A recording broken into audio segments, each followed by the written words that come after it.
Assalamualaikum. Waalaikumsalam. Hi, how are you? I'm doing okay. Sihat-sihat saja pagi ini. Okay, pertama sekali kita kena address audience dulu. Penonton-penonton yang ada Yep. dan mungkin yang menonton recording kan dan sebagainya. Terima kasih sebab bersama dengan kami lagi kali ini di dalam siri webinar MPC dan NEF.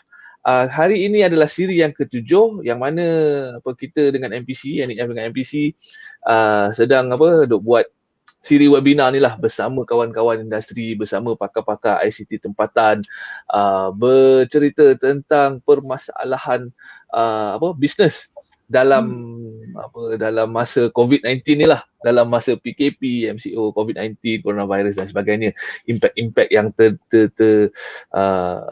yang ada sekarang ni dan macam mana apa yang mungkin kita boleh buat, mungkin apa peluang-peluang yang lain yang ada dan sebagainya.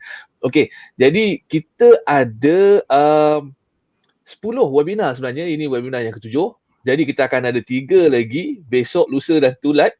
InsyaAllah besok saya tak ingat sebab bukan saya yang host. Lusa pun saya tak ingat, tapi yang terakhir sekali hari Jumaat saya bersama IR Aziz dari Office Central ataupun Authentic Ventures. Dalam time-time yang lain, masa-masa yang lain, Rajifah juga telah menjadi moderator, betul? Ya, 2 kali. 2 kali. Ya. Dengan siapa tu? Yang pertamanya ialah dengan ya Allah, Amir. Dan yang Amir kedua Haris. dengan Amir Haris. Kita berbicara pasal security, macam mana nak fight virus COVID-19.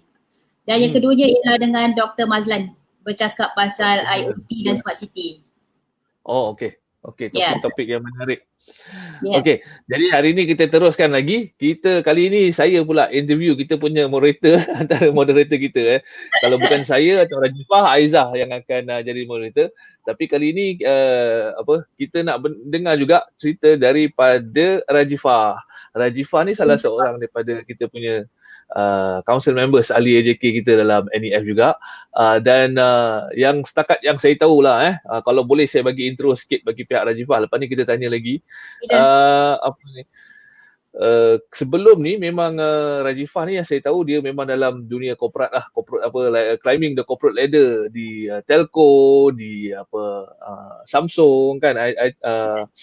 Samsung tu nak kira company macam mana macam telco tapi macam bukan telco. Dia more to technology company sebenarnya, Samsung. Technology company. Okay. Tapi kemudiannya sekarang ni kita ada terlibat dengan satu projek masa saya di eCentral dan masa Rajifah di Samsung. Kita terlibat dengan projek Smart Library yang mana kita implement di Perpustakaan Negara. Okay. Tapi kemudian selepas itu ada terlibatlah sikit kan, buat kerja sikit, set up library tu pun elok bagai semua. Setelah beberapa ketika tiba-tiba Rajifah contact balik dengan saya, tahu-tahu dia dah ada company sendiri, namanya company-nya Data8 dan dengan produk sihat. Okay. Jadi macam mana kalau kita terus melompat kepada kisah itu sebelum kita nak dengar cerita pasal topik kita hari ni, Digital Health After COVID-19 Opportunity for Tech Startup. Sebelum kita nak cerita pasal itu, kita nak kenal dulu pasal Rajifah, pasal Data8 dan juga pasal sihat ni. Jadi kalau tidak keberatan nak cerita, saya nak tanya pasal, sebab dulu nak tanya macam tak pernah ada peluang betul-betul nak tanya macam mana dan kenapa kan. The last that I know about you sebelum Data8 yang saya tahu adalah Rajifah di Samsung lah. Jadi macam mana dari Samsung tu boleh ke Data8 pula ni? Okay, Assalamualaikum and good morning to all. So basically untuk menjawab pertanyaan tu, sebenarnya selepas Samsung saya move sekejap ke Renhill.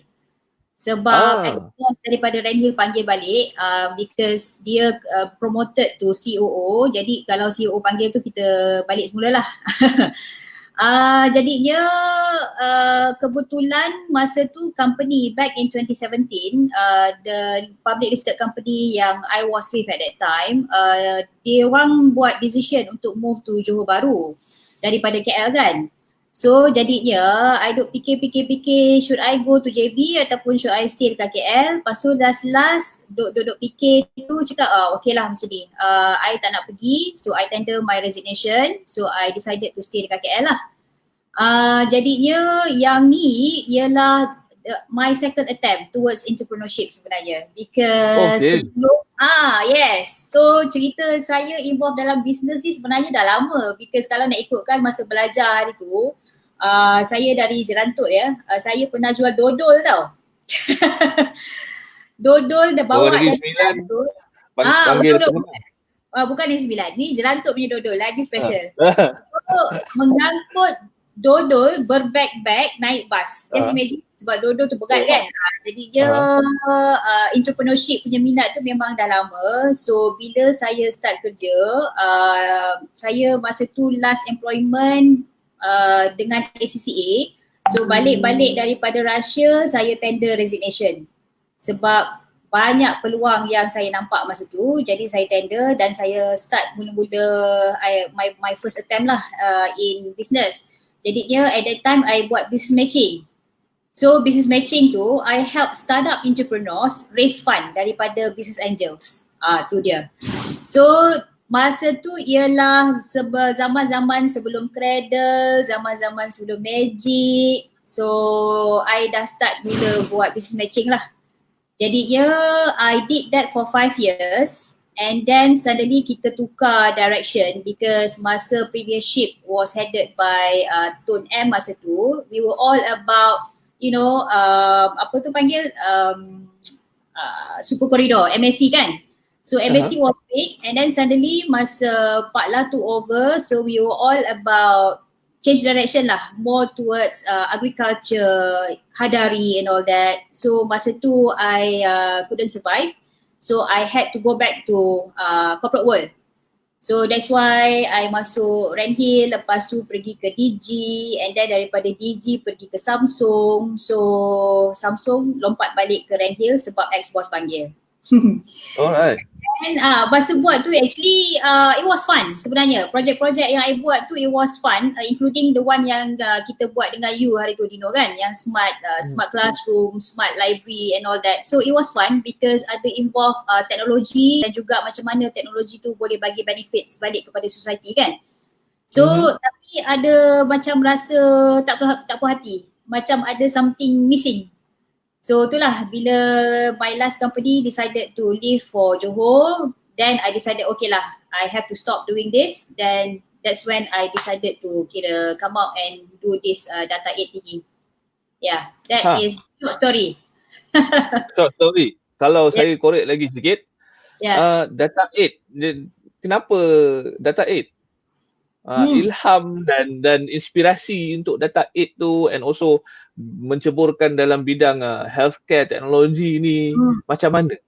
Takkan tiba-tiba marilah saya berhenti sekarang, kita buat data 8 kan? Ya kan, mesti dapat ilham mana-mana kan? Okay, ya betul. Jadinya sebelum kita decide untuk fokus on health tech ni, we were thinking of ataupun exploring 3 cabang sebenarnya. Yang pertamanya ialah agriculture, sebab dia related to food kan, jadi semua orang kena makan. Dan yang kedua yang kita explore ialah berkenaan dengan fintech, sebab semua orang nak duit and semua orang nak pakai duit. Jadi that is another option yang kita fikir. Yang ketiganya ialah healthcare, sebab semua orang nak sihat. Jadi bila kita duk fikir-fikir in terms of agriculture ni, bila I tengok balik diri I cakap alamak, ni sesuai ke jadi petani kan, so to speak lah. So that's why I cakap no, petani, agriculture ni maybe not for me yet, belum lagi. So bila I fikir option yang kedua iaitu fintech, I buat industry mapping and tengok-tengok fintech players dekat Malaysia ni dah banyak. Jadinya I tak nak crowd the space, so I move away daripada fintech. Jadi bila I tengok health tech punya landscape ni, I realise ada banyak peluang because tak ramai startup players yang berkincipung dalam health tech. So itulah cerita dia. Jadi it took us quite a while sebenarnya untuk sampaikan kepada Sihat. Sebab kalau Dino ingat I hari tu I pergi jumpa you kan dengan si Jazdi, masa mula-mula I start buat data 8. Okay. Because we were looking for programmers. We were looking Betul. for CTO level ataupun programmers yang untuk tolong kita buat sihat lah, sebab sihat ni memang kita daripada mula memang kita plan untuk develop sihat ni menggunakan pakai blockchain teknologi. Jadi it took us 1.5 more than 1 year actually looking for people, suitable people untuk be part of our team. Jadi macam-macam orang lah kita jumpa along the way tu. Itu yang make it Agaknya dalam berapa orang dah ditemui sebelum jumpa decided on the right one? Ya, kalau boleh kira kan, actually more than 20 people.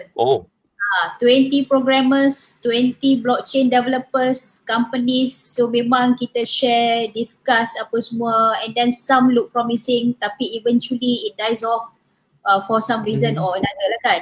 So that's why bila kita jumpa dengan the right team, kita mula develop data sihat ni pada April last year. Last year, and it took my team about 6 months untuk develop the system, the blockchain platform, dan kita buat kita punya pilot project bulan Oktober last year. Okay. So interesting jadi. Jadi kalau sihat ni kalau boleh diringkaskan, sebenarnya sihat ni apa? Okay, sihat ni in a nutshell, ianya ialah blockchain platform yang memudahkan kita untuk menyimpan kita punya medical record. Dan ianya satu app untuk kita personalizekan kita punya healthcare management.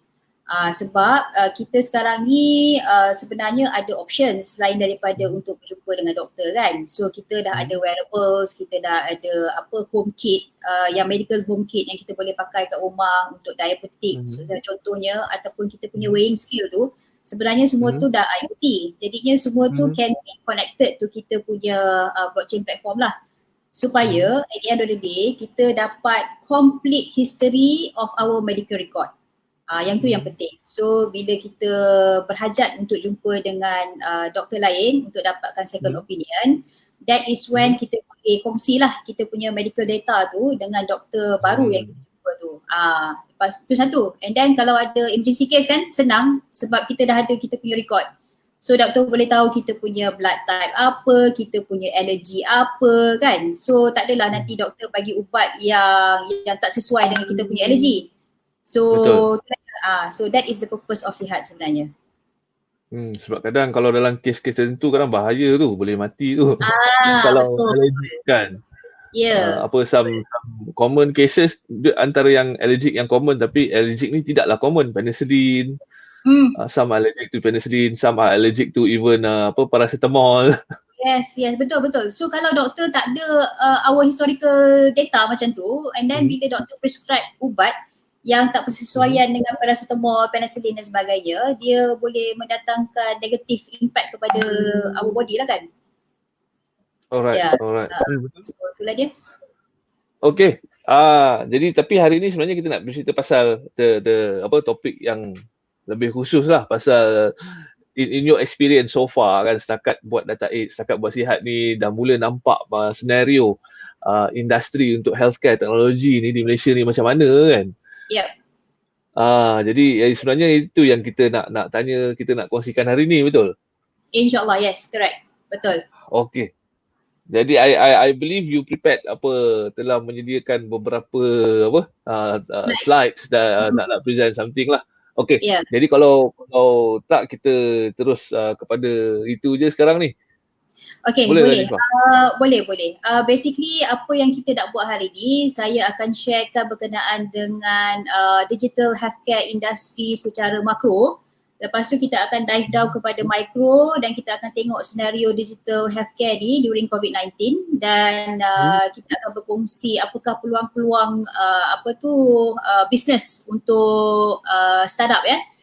Jadi saya akan sharekan saya punya screen. Kejap ya. Alright. Saya rasa along the way sambil kita bercerita semua ni, kalau ada yang sedang menonton, kalau ada pertanyaan, soalan boleh terus komen lah. Ya betul. So kita buat santai je lah ni. Ya, Nampak tak Dino? belum lagi. Tunggu kita punya apa? Sepatutnya sebab saya dah sharekan saya punya apa panggil tu? Okay. Screen. Admin share tak admin? I punya screen. Admin, boleh? Ada tu. Dia tengah. Dia kata dia belum nampak lagi. Oh, okay. Okay, kalau belum nampak, jadinya macam ni. Admin boleh tak admin mainkan saya punya slide tu? Sebab semalam kita try sebenarnya ada isu sikit. Okay. Sebab pakai MacBook kan? Okay, thank you so much. Alright, jadinya ini topik kita untuk hari ni. Slide seterusnya admin. Alamak, mana ni? Boleh slide seterusnya? Okay. Basically sebelum kita dive further, I just nak panggil random question lah ya kepada pendengar kita hari ni. Bila kita mention about digital health, sebenarnya apa benda yang first come to mind? Walaupun kita tak nampak kita punya audience ni, mungkin boleh bagi respon sikit melalui Facebook reply tu, Facebook comment, boleh tak? Sebab just nak dapatkan feedback on top of kita punya head ni, bila kita mention digital health, apa ke benda kan digital health ni? Ada reply tak admin? Setakat ni tak nampak lagi. Okay. Tak apa, kita jalan. Alright, sebab apa digital health ni sebenarnya dia sangat besar, dia punya scope next slide admin.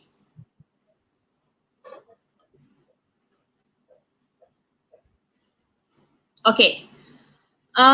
Jadinya slide ni ialah untuk kita tengok basically dekat mana healthcare sector ni dalam industri 4.0 lah ya. Jadinya kalau tengokkan di sini bermaknanya sesiapa yang belum begitu faham berkenaan dengan industri 1.0, 2.0, jadi ini adalah definisi kepada industri-industri tersebut. Jadinya kita akan fokus straight kepada healthcare. Jadi kalau dibandingkan di mana healthcare sekarang ni untuk fasa industri 4.0, healthcare sebenarnya berada di sini, iaitu kita sedang menuju kepada full blown industri 4.0 ya. Bukanlah mengatakan kita ni belum ada lagi apply AI, belum ada apply big data, no, tidak. Sebenarnya dah banyak use case di dalam healthcare yang berkaitan dengan AI, big data, blockchain dan sebagainya. Cumanya kita hanya baru bermula ya. So jadi kita berada di sini sekarang dan very much menuju ke arah industri 4.0. Jadi siapa-siapa yang terlebih net dekat luar sana tu, diorang boleh baca this report daripada published by this organisation. It's a good read sebenarnya kalau nak tahu lebih lanjut berkenaan dengan digital healthcare. So admin, slide seterusnya. Okay, kalau kita perhatikan daripada tahun 1950 all the way to 2020 ni, I would just want to focus on this one this area. Jadi dia ini ialah kemuncak zaman-zaman MNC status dan sebagainya kan. So zaman-zaman ni jugalah hospital seperti Hospital Selayang, Hospital Serdang, Hospital Putrajaya start pakai EMR, Electronic Medical Record. Dan ini ialah bila kita biasa mendengar smart hospital kan, yang paperless hospital. Jadinya bila kita pergi Hospital Selayang dan sebagainya, kita boleh tengoklah this application macam mana.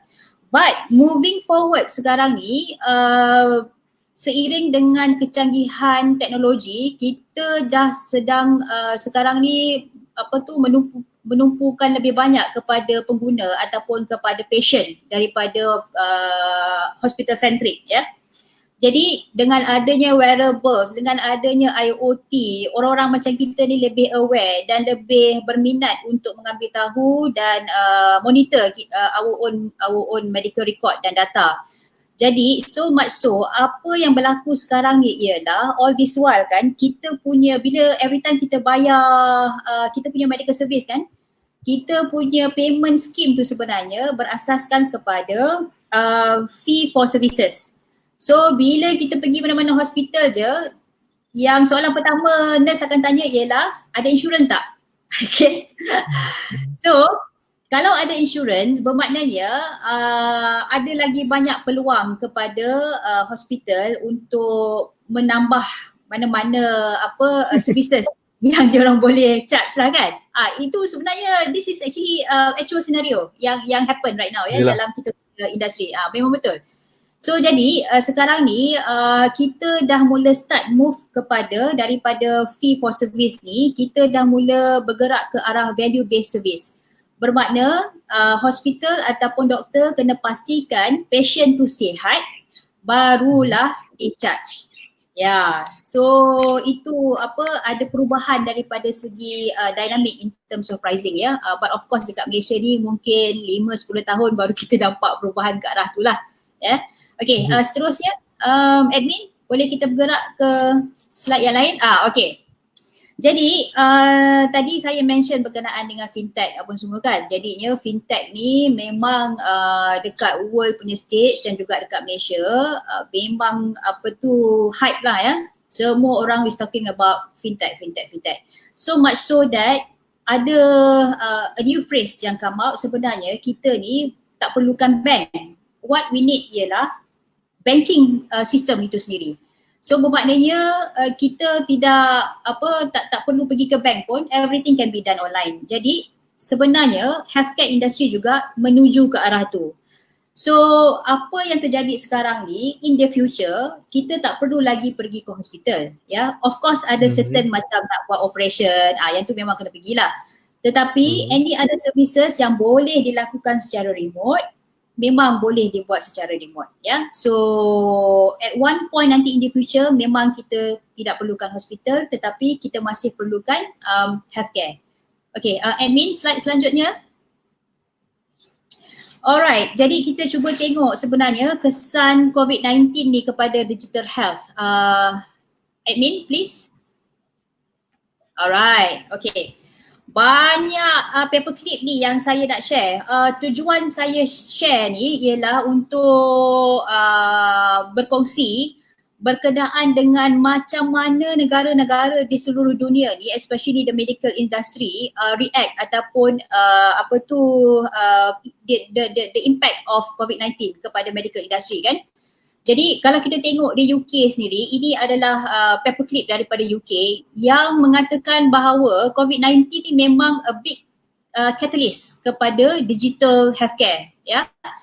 Dan begitu juga di APAC. APAC ni Asia Pacific punya area, dan memang ada kesan-kesan yang pivotal ya. Pivotal maknanya kesan-kesan yang signifikan terhadap medical industry ni ya, terutamanya digital healthcare lah. Dan juga di sini, I believe this is dekat mana ni ya, dekat UK, right? Dekat UK memang dah nampak significant acceleration, dan juga memang coronavirus ni brings dawn, ni macam zombie pula kan, brings dawn of the digital healthcare.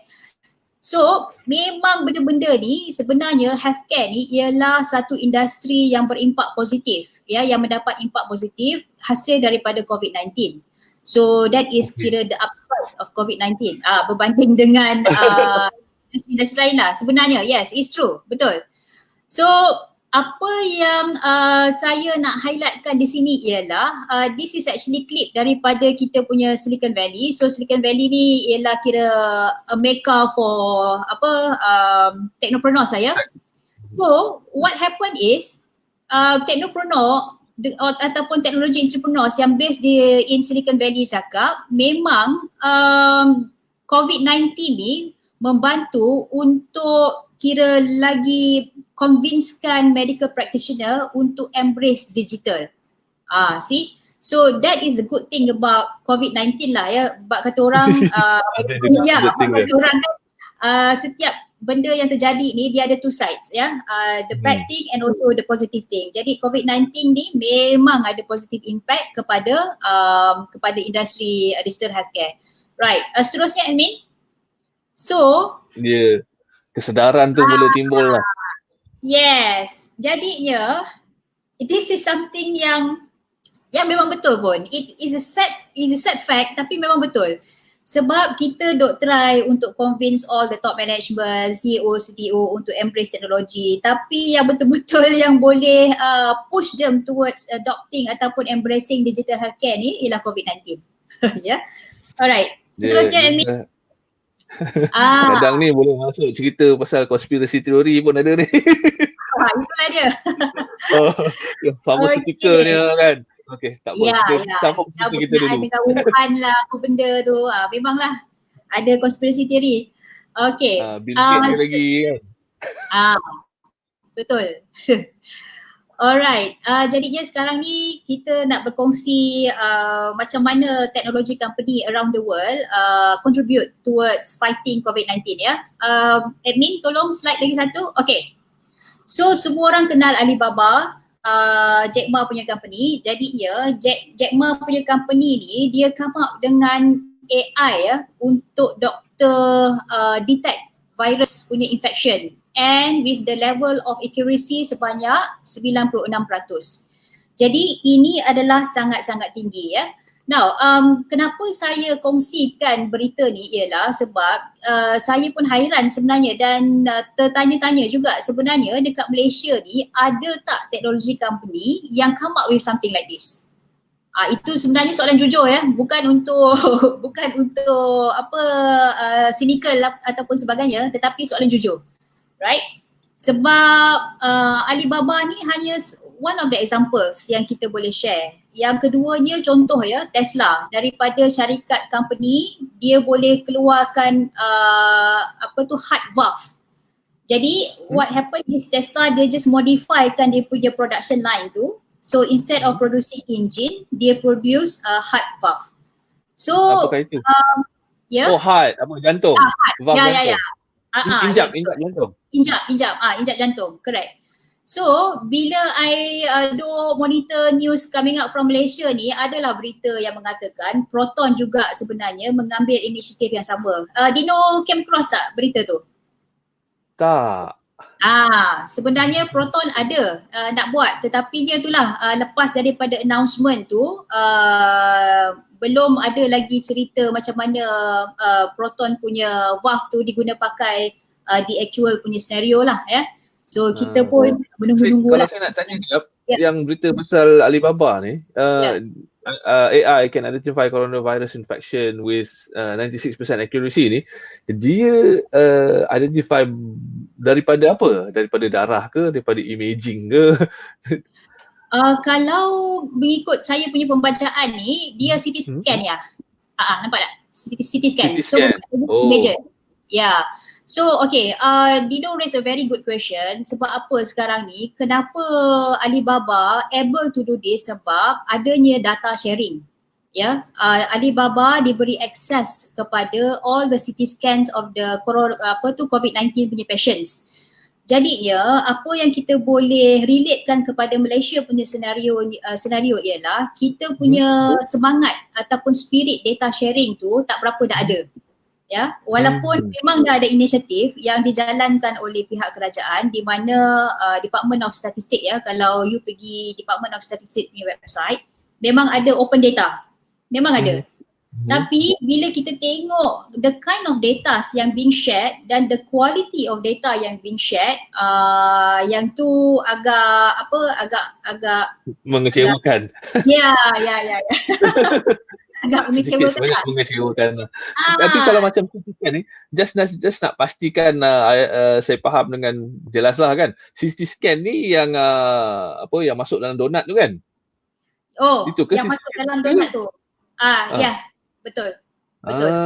Okey. Right. Ya. Bermaknanya banyaklah. Okey. Yang saya faham CT scan ni mahal dan susah nak buatnya, mungkin kadang tu kalau tergerak sikit mungkin sejam 2 jam. Tapi kalau dia boleh dapatkan sampel data CT scan untuk buat AI punya machine learning ke ataupun untuk buat dia punya data set, bermakna dia dapat CT scan yang banyak lah. Kan? Betul, ya. Itu sebab sebenarnya the importance of data sharing ni. Sebab apa, kita Malaysia lah ya, kita duk cakap pasal we have to move towards industry 4.0. Kita kena develop AI this, data analytics that. Tapi dia, in order for us untuk capai ke tahap tu, data sharing kena ada. Ya? Data tu kena ada. Data tu tak ada, kita tak boleh analyse. Ya, betul. Data tu of course kena ada. Dan juga semangat untuk berkongsi data tu pun ada, mesti ada sebenarnya. Sebab kalau let's say lah satu hospital pungut ataupun collect lebih kurang 500 data set kan yang berkaitan dengan COVID-19 punya patient. Jadi adakah ianya cukup? 500 tu cukup ke tak untuk kita develop a perfect algorithm untuk identify COVID-19 punya punya patient? So itu punya isu sekarang ni lah. Ya. Dia menarik apa yang, kalau saya boleh komen sikit lah pasal Alibaba punya hasil ni. Apabila dia dapat guna AI untuk identify dengan accuracy yang agak tinggi, dia menarik. Cuma bila dia identify tu berdasarkan CT scan tu yang saya rasa agak sikit skeptical lah. Sebab nak buat CT scan tu memakan masa yang lama. Jadi nak dapat sampel data tu, kita nak kata kita dah mula guna pakai kan. Nak tahu orang ni ada coronavirus ke tidak, kena CT scan dulu. Kan. Yang tu je yang saya rasa macam okey, macam tak apa-apa sesuai. Tapi dari segi AI tu kita akui kan, dia dapat develop, dan dari segi data sharing tu pun kita akui lah kan. At least kita nak dapatkan data set tu lah. Betul. Dino, I have to highlight sikit. Kalau kita nak identify sama ada orang tu ada COVID-19 ke tak, kita pakai testing sebenarnya yang masukkan melalui nasal tu kan, nasal test. So yang CT scan ni hanya untuk buat lung punya x-ray ataupun lung punya scan. For confirm punya cases lah. Yeah. So yeah, but I got what you're trying to say lah. Yeah. So yeah. Admin, seterusnya. Okay. Jadi baru-baru ni kita duk heboh, especially among our community yang geek community lah ya, developer community yang berkenaan dengan Apple dan juga Google App untuk tracing punya mekanisme ni kan. Jadi Malaysia pun ada, iaitu Sejahtera Malaysia, I think. MyTrack, dia ada 3 app yang berbeza tapi saya tak pasti dia punya fungsi-fungsi tu. Ada MyTrack, MySejahtera dengan apa lagi dengan Gerak Malaysia kan? Mungkin lah kalau tak silapnya. Yes. So one of those is basically untuk trigger alert ya bila kita berada hampir dengan dengan orang yang ada COVID-19 lah. Jadi kenapa saya nak berkongsi pasal ni ialah berkenaan dengan isu of privacy ya, in terms of public health punya interest. Jadinya isu dekat sini ialah Apple dengan Google ni dia not willing to share information kepada hospitals ataupun public health punya authority. Jadi dah macam kelakar kan, sebab all the while ni macam Apple dan Google yang beria sangat nak have access to medical record. So bila diorang buat apps ni, bila health authority request access, jadi these two companies pula yang hesitant untuk share the data tu. Jadinya itu adalah salah satu isu yang also actually happening dekat Malaysia lah, sebab masa Musti Minister hari tu announce pasal the tracking apps tu kan. So kecoh juga dalam kita punya group kan, in terms of security macam mana. So ramai yang ragu-ragu berkenaan dengan hal tu. Jadi apa yang boleh disimpulkan berkenaan dengan ni ialah when it comes to public health, when it comes to individu punya medical record ni, there must be a very strong case yang boleh convincekan kepada the population, kepada rakyat in terms of the security level dan juga the privacy of the apps lah ya.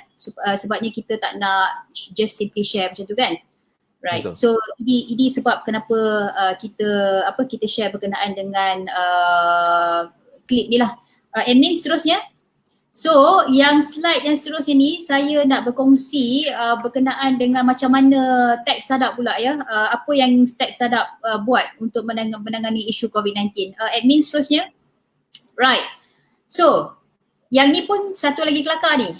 So Jadinya during COVID-19 ni basically this is not in Malaysia sadly ya. Startups ataupun VCs ni diorang tengah hebat invest dalam startup companies, especially those yang involved in telehealth, fitness dan juga remote work ya. So these are the industries ataupun the companies yang in the positive during COVID-19. Sampaikan diorang kata to investor, okay, no need, we don't need your money. Tu dia. Ini kira macam hebat lah kan. So admin seterusnya. Jadi nak share sikit the quantum of investment coming in the first 2 months ya during the COVID-19 ni. Kalau comparekan the Q1 2019 dengan 2020, tengok ada banyak gila kan dia punya perbezaan, almost double, right? Jadi kalau kita tengok situation di Malaysia, baru a few days back, kalau kita ikut Vulcan Post punya report ya, ada 8 companies yang menerima VC funding for the past 2 months ni lah during COVID-19. Dan bila I tengok senarai 8 company tu, hanya satu sahaja yang involved dalam healthcare. Boleh guess tak which company is that? Don't know. Ada macam terbaca tapi tak baca. Dia punya CEO tu memang glamour lah. The company yang receive funding daripada VC ialah Naluri. Ya. Naluri. So ex-CEO of Asia punya ni kan. So yeah, he received funding of 1.1 million USD. So dia punya announcement ada keluar hari tu for the last couple of weeks. So it's good ya. Jadinya itu senario yang happen di Malaysia lah. Admin seterusnya. Okay. So sekarang ni kita nak tengok pula macam mana during COVID-19 ni ada tak government di negara di dunia ni collaborate dengan teknologi startups ya. Seterusnya admin. Okay.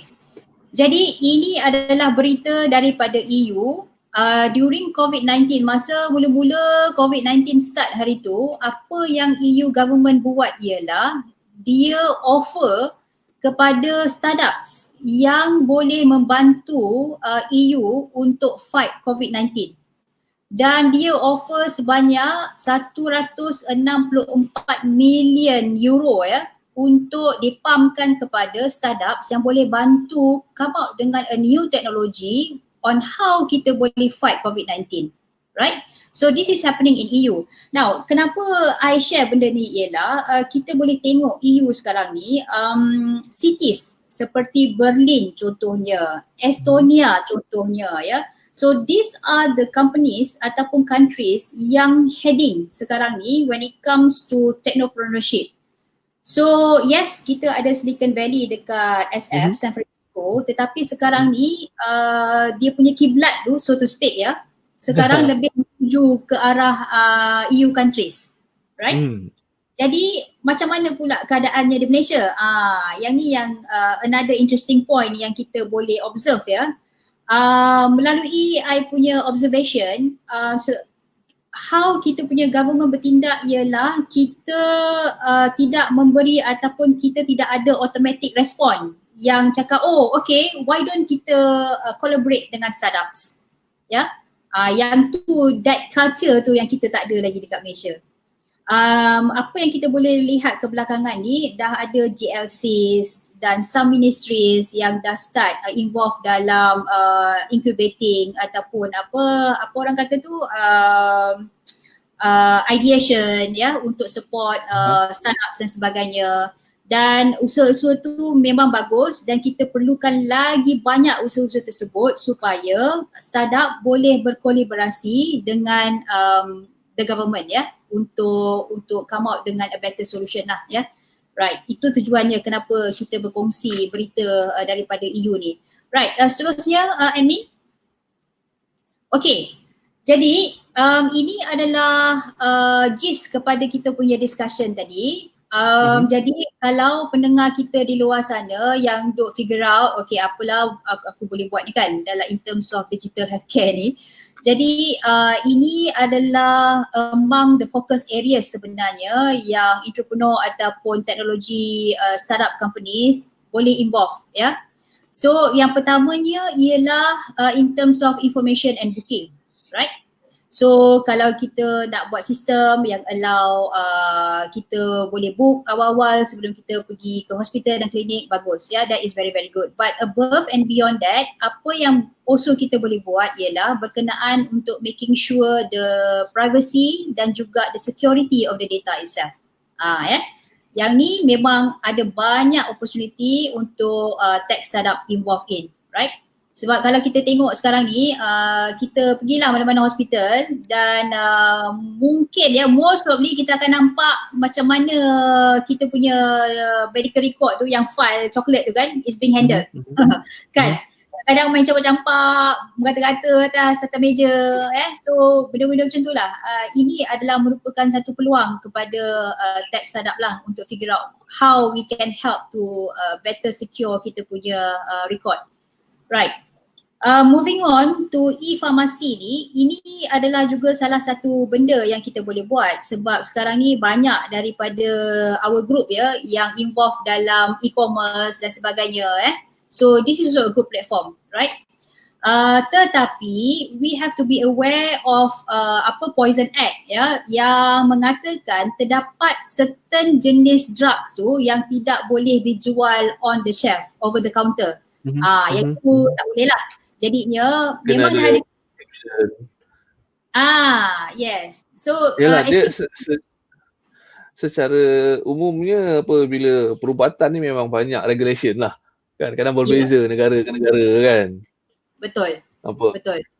Macam setengah kadang kalau nak saja nak raise topik lain lah kan, apa yang berkaitan kalau macam setengah negara perubatan ganja untuk perubatan tu dah legal, setengah banyak tempat lagi masih belum kan. Betul, correct.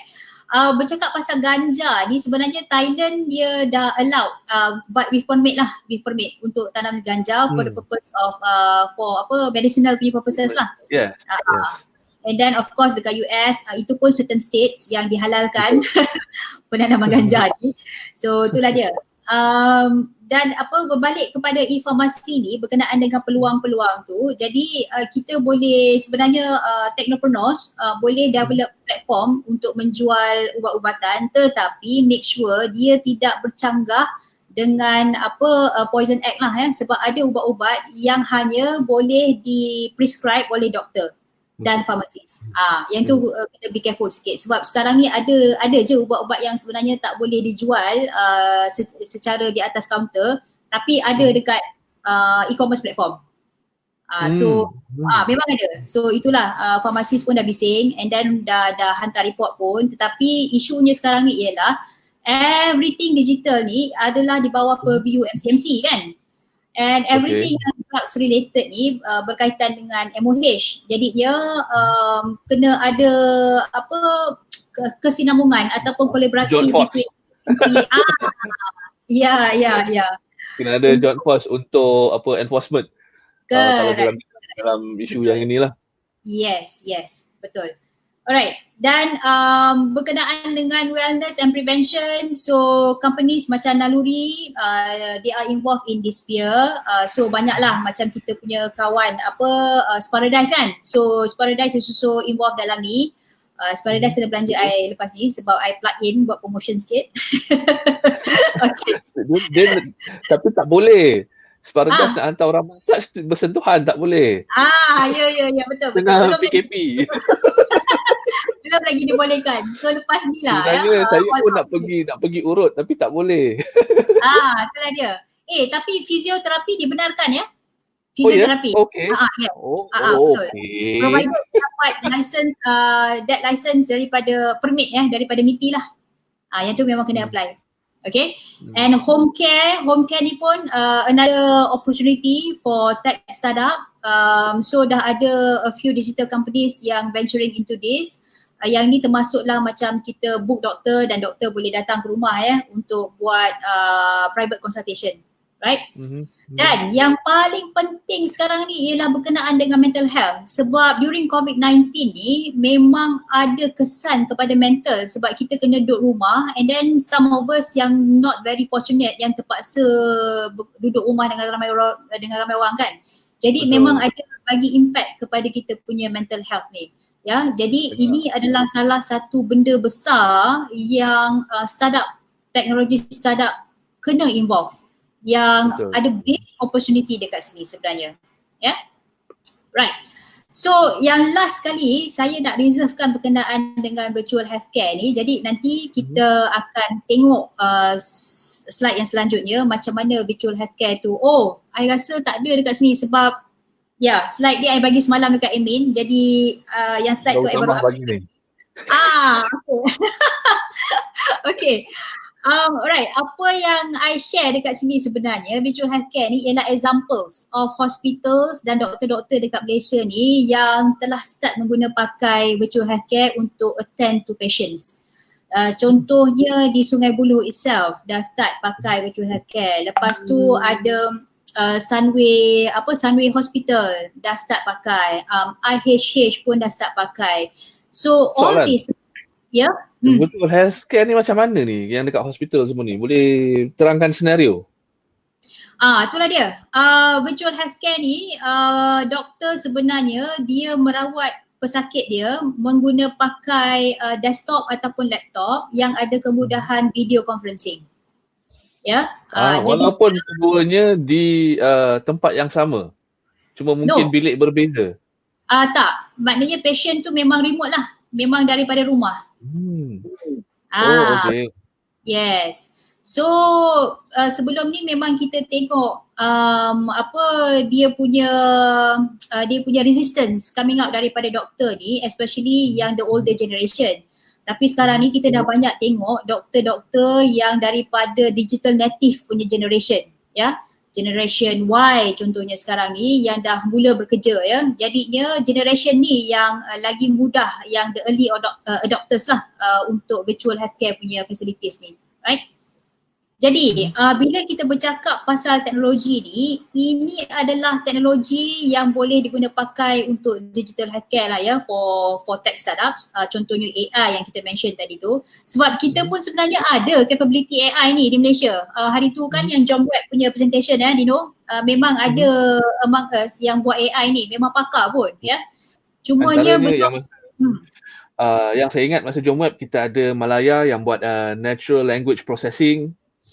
Apa lagi itu salah satu bidang subset dalam AI lah. AI ni ada macam-macam, machine learning lah, neural network lah, expert system, antaranya natural language processing.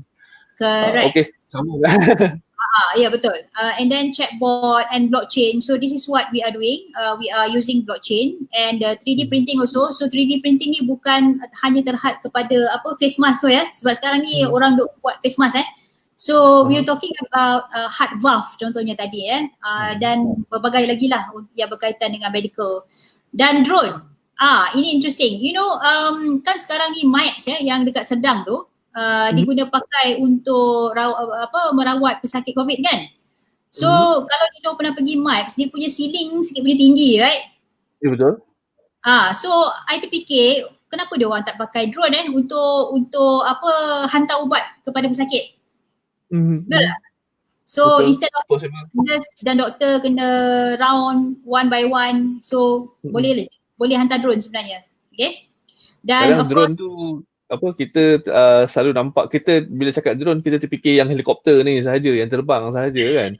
Tapi sebenarnya yang beroda, kalau that is also a drone lah kan. Kalau dia nak hantar secara beroda, pakai track dan sebagainya. Tapi in a way mengurangkan interaction, human to human interaction lah.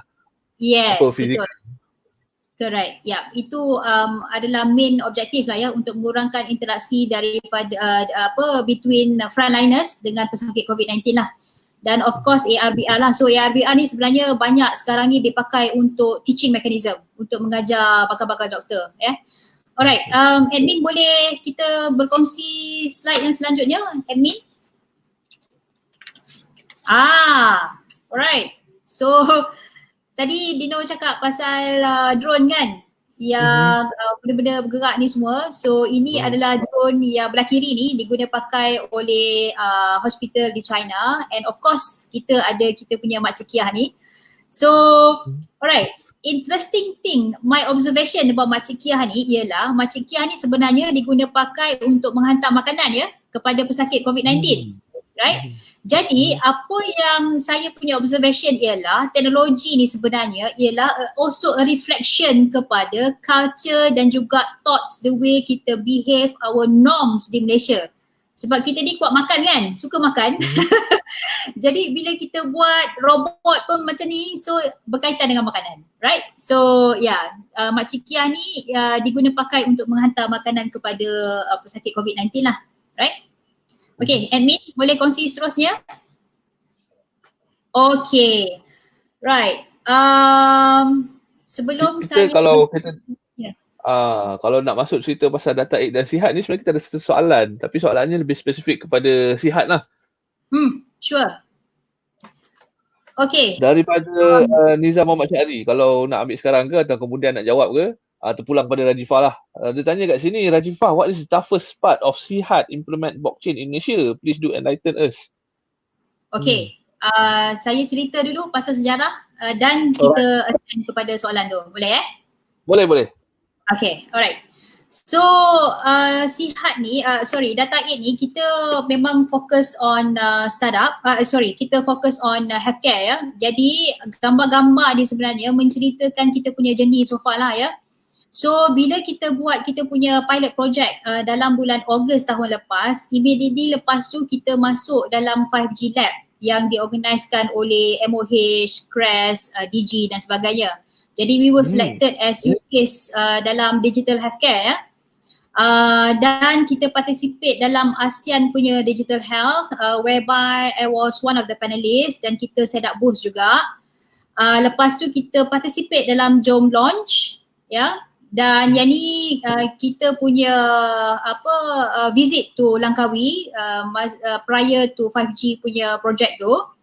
Dan along the way kita berehat sekejap daripada developing Sihat. Kita buat kita punya CSR project whereby kita develop triaging and management system untuk hospital.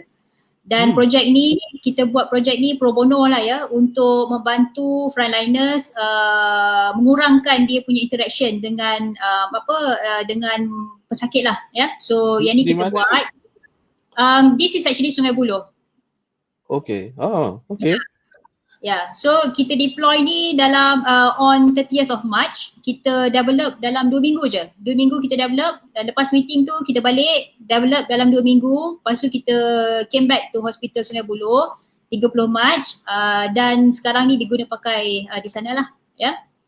Alright, jadi sekarang ni saya nak share, kita ada 4 orang yang memang amazing people in our team. Ini Arizan, ini ialah Razman dan ini ialah Michelle. Okay, and this is myself. Jadi sekarang ni kita ada 4 orang. Razman, ya. Oh, gambarnya halus sangat. Ya, gambar halus sangat. Privacy. Ini gambar yang kita pun nak tengok yang mana, yang bawah kanan sekali ni. Yang mana ni? Boleh check the name. Razman no. yang ni. Razman yang ni, yang Jom launch punya ni. Okay. Ini Razman. So dia represent Data 8 lah masa Jom launch. Dan yang ni Arizan. So Arizan ni dengan beraninya pergi ke hospital dan deploy kita punya COVID-19 system. Yang ni Arizan gambar mana satu? Sebab saya tak tahu. Yang bawah kanan ni. Ya betul. Dan yang sebelah saya ni, yang perempuan ni ialah Michelle. Ya, so Michelle ni dia ada masters dalam healthcare lah ya. So she's helping us in terms of doing marketing and that kind of things lah. So this is our strong team that we have at the moment, 4 orang, right? Okay, admin selanjutnya. Okay, jadi in a nutshell, basically Sihat ni ialah personalised healthcare yang kita tujukan khusus kepada orang-orang yang mengidap NCD. NCD ni ialah non-communicable diseases ya, yang penyakit tidak berjangkit. Seperti heart attack, high blood pressure, cancer, mental health dan sebagainya. So ini kita punya target yang utama lah.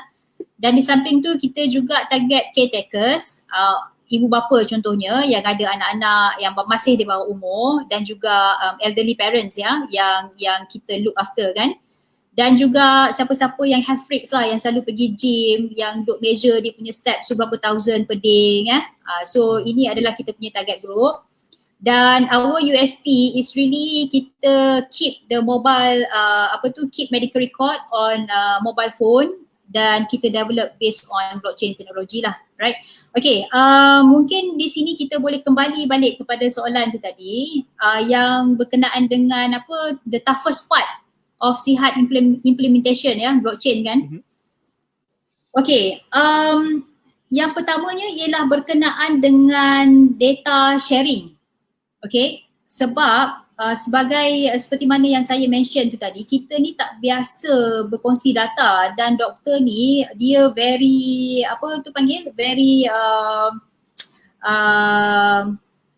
agak reluctant untuk berkongsi data. Sebenarnya ini ialah berkaitan dengan kita punya legacy system lah ya, sebab legacy system of course kita punya medical record ni memang pun belongs to klinik dan hospital. Tetapi at the same time, doktor dia ada legal dan juga ethical responsibility untuk berkongsi medical record dengan pesakit ya. Jadi when it comes to the medical record punya sharing ni, kita kena have more awareness. Bukan sahaja dengan doktor tetapi dengan orang-orang macam kita ya, sebab kita ni biasa bila hal-hal yang berkaitan dengan kita punya kesihatan ni, kita let doctors yang handle kan. Sebab kita tak ambil ownership berkenaan dengan kita punya keadaan healthcare, our own health ya. So apa yang kita buat ialah we allow people macam Dino, macam I untuk start keep all our medical record, dan kita handle sendiri, kita own our own medical record, dan kita sendiri decide apa yang kita nak buat dengan our own medical record.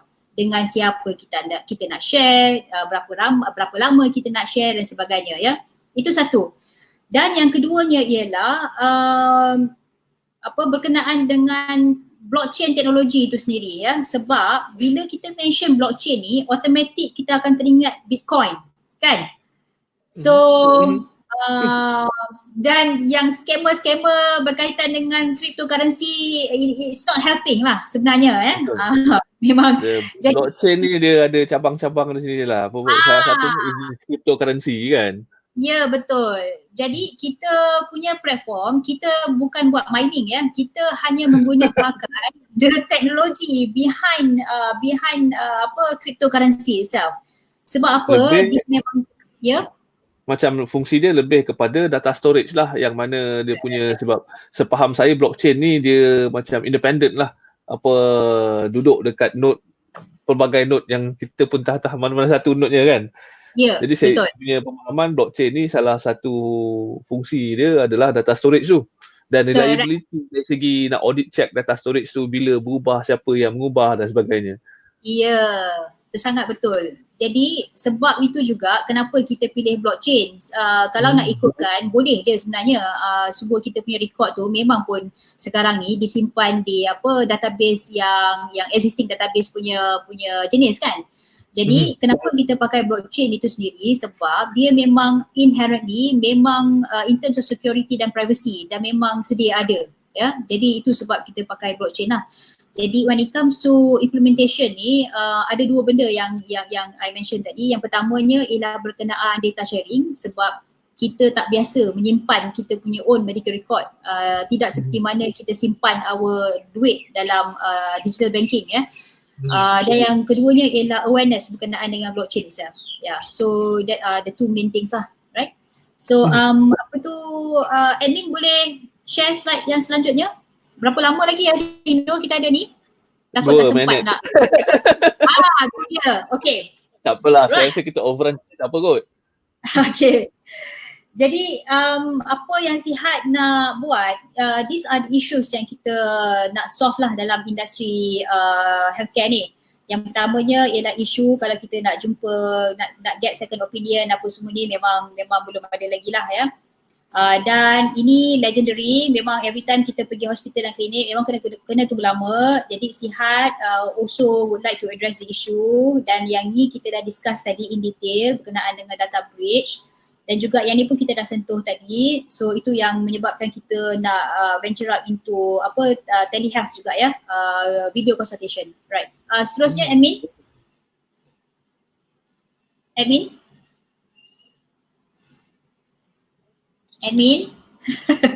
Tu dia tengah cari tu, dia punya mouse button. Alright. In a nutshell, ini adalah kita punya offerings ataupun kita punya features. Sekarang ni saya nak share, kita tengah moving towards Sihat 2.0 ya. Jadi Sihat 1.0 hanya ada at the moment feature number 1 dan feature number 3 dan feature number 4, feature number 6. 1, 3, 6 ada di Sihat 1.0 dan memang boleh di-download from Google Play dan juga App Store ya. Feature 1, 3, 6 memang dah boleh pakai, dan moving forward bila kita publish kita punya 2.0 akan ada tambahan features ialah berkaitan dengan video consultation, personalized healthcare dan juga gamification yang kita akan build for Sihat 2.0 lah ya. So nantikan ketibaan kami dalam 2-3 bulan nanti insyaAllah, right? Lagi admin please. Saya rasa tak sempat kot untuk share kita punya demo video yang menunjukkan bagaimana Sihat 2.0 ni nanti akan dibuat lah ya. So demo ni sebenarnya akan menunjukkan patient doktor punya teleconsultation, dan patient ni pakai stethoscope Bluetooth yang di-connected melalui IoT, dan bagaimana patient tu access doktor tu dia punya medical record, dan bagaimana doktor ni memberi online prescription ya. So yang ni video tapi at the moment I think kita skip lah ya sebab tak sempat. Admin tolong next one. Okay, so sekarang ni sebab kita sedang membina 2.0, jadi kita looking for partners ya, specifically partners yang involved dalam bidang ni. Admin tolong next slide. Right, yang pertamanya those yang startup entrepreneurs yang involved dalam wellness dan juga fitness industry lah, right. So kalau boleh memang kita akan berkolaborasi dengan these startups, sebab kita nak buat ekosistem di mana patient ataupun orang macam I, orang macam you nanti boleh exchange ataupun redeem kita punya points dengan services ataupun products yang di-offer oleh kita punya ekosistem partner lah. Itu satu ya. Dan yang keduanya, if you think that you are ready to use video conferencing, you are ready to be the first doctors untuk berkomunikasi ataupun mendapatkan consultation daripada doktor secara online, boleh hubungi kita sebab kita sekarang ni memang telah ada video conferencing ataupun video consultation services ataupun feature yang kita dah boleh offer kepada doktor ya. So yang tu kita dah siap. Kita dah siap kita dah siap banner, dan now we are offering it to the doctors. Pada siapa yang tengah mendengar sekarang ni dan rasa doktor yang kita selalu visit tu, our regular doctors boleh pakai kita punya video conferencing feature ni, let us know sebab kita memang akan offer kita punya video conferencing services lah ya. Yang tu kita boleh offer sekarang ni at the moment sebab yang tu dah siap, right? So itu saja I think kita punya sharing session lah Dino untuk hari ni. Okay, baik. Terima kasih Zazifah. Jadi kita go to the question. Kita ada satu soalan lah yang rasa agak penting juga kita address. Dia tanya sini, mungkin dia ni programmer atau developer, ada sedikit pengetahuan pasal blockchain dan sebagainya. Dia tanya, Sihat ada berapa node? Siapa yang manage code? Ke siapa yang manage node? Okay. Jadi Sihat ni ialah kita bina in a private punya ekosistem lah, bukan public. Bukan seperti kripto ya, sebab kripto tu kita boleh nampak every transaction kan. So berkenaan dengan Sihat ni kita buat dalam private lah ya. So at the moment ni since kita buat pilot project di satu klinik iaitu klinik Amal Medic, jadi sekarang kita ada 2 node. Satu di Amal Medic dan satu lagi ialah of course our management lah ya, our team. Back end. Jadinya sekarang siapa yang manage ni of course data aid punya team lah, right? So eventually bila kita expand to a lot more clinics dan bila kita expand to a lot more hospitals akan ada bertambah lagi nodes lah, ya. So progressively moving towards that lah.